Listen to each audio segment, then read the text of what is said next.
Привет, я арт-директор World of Tanks, и сегодня мы вам с коллегами расскажем, как мы делали новый звук в танках.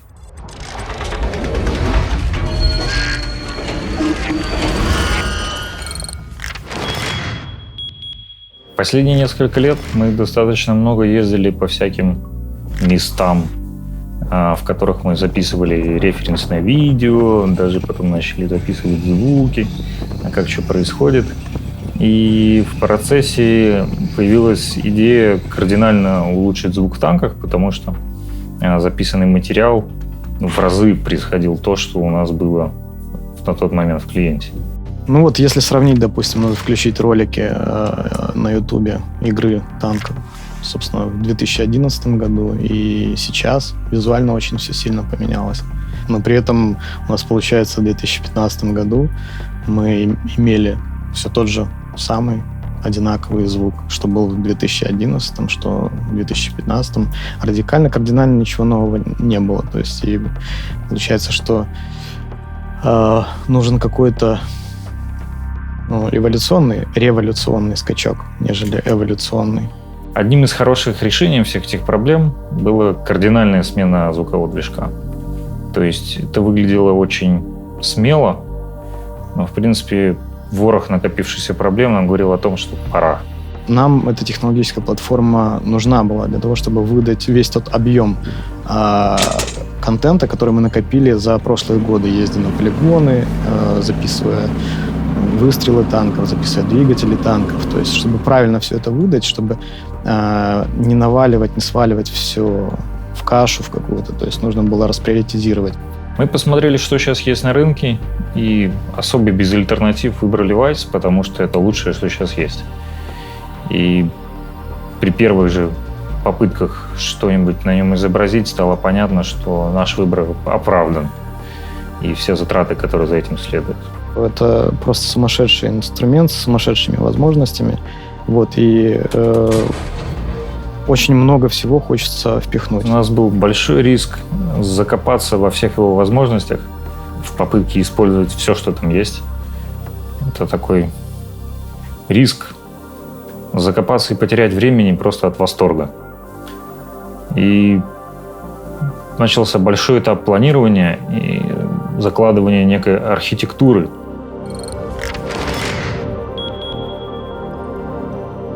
Собственно, если говорить, так немножко затронуть саму историю того, как это делалось и сколько это делалось. Начались работы где-то с сентября 2014 года по Wise именно. И работы продолжались больше, чем год. Мы взяли наши основные подсистемы и взялись за них в первую очередь. То есть подсистемы стрельбы и звуков выстрелов вообще. Не только своих, а в звуках выстрелов других игроков. Вторая по важности — это попадание, потому что прежде всего по ней ты понимаешь, насколько тебе плохо. И в самом конце были подсистемы, которые ничего не значили для игрока, такие как разрушение заборов, скрип деревьев, птички всякие. То есть то, что должно было игрока просто не раздражать.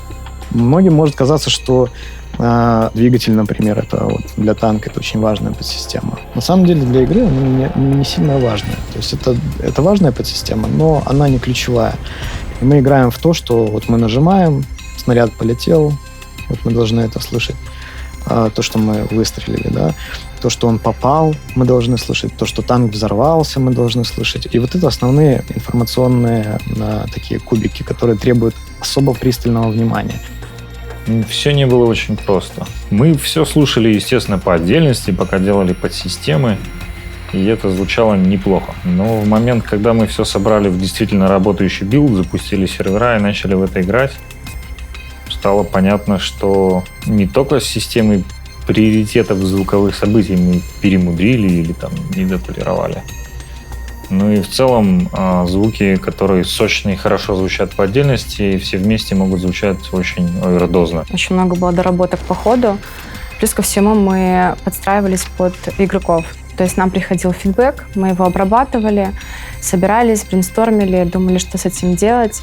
Дописывались какие-то дополнительные требования, перерабатывалось то, что мы уже сделали. Следовательно, набор задач и объем работ, он не был статичен. Он добавлялся, расширялся. И мы действительно кастомизировали звук по требованию игроков. Когда мы готовили выход 9.14, мы перед самым выходом уже так немножко были готовы выдохнуть. Нам казалось, что сейчас вот пройдем рубеж и немножко отдохнем. Сделали внутренние плей-тесты, поправили, откатали супертест, поправили, откатали общий тест, поправили, что смогли, но в основном фиксили перформанс, и потом уже по факту релиз. С выходом 9.14 мы получили ситуацию, когда мнения очень странно разделились на две части. То есть они такими были разнополярными. То есть людям или очень нравилось, или очень не нравилось. Да, после того, как состоялся релиз, начал приходить фидбэк. Ребята переживали за каждый фидбэк. За все кастрюли, за все зубы механика, за все ложки и вилки, которые падали в танки. Они все очень это так внимательно и трепетно обрабатывали, после чего мы садились и с холодным умом отсматривали, какая статистика, сколько игроков, насколько полярно мнение. В этом плане мы взяли паузу даже небольшую. То есть мы не сразу начали рубить с плеча, основываясь на фидбэке пользователей. Делали те вещи, которые нам, в принципе, были понятны, и мы были с ними согласны.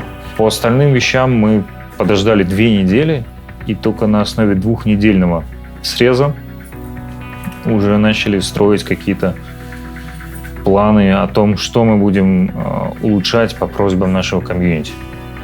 У нас получилось, что вот на последующей версии набилась огромная такая пачка задач, которые нам необходимо разрешить. И нам необходимо понять из комментариев, на самом деле, которые о звуке каждый человек мыслит по-разному, но свои слова про звук, и каким-то образом обработать эти комментарии так, чтобы мы правильно поняли людей и сделали правильные действия, так, чтобы что-то изменилось действительно.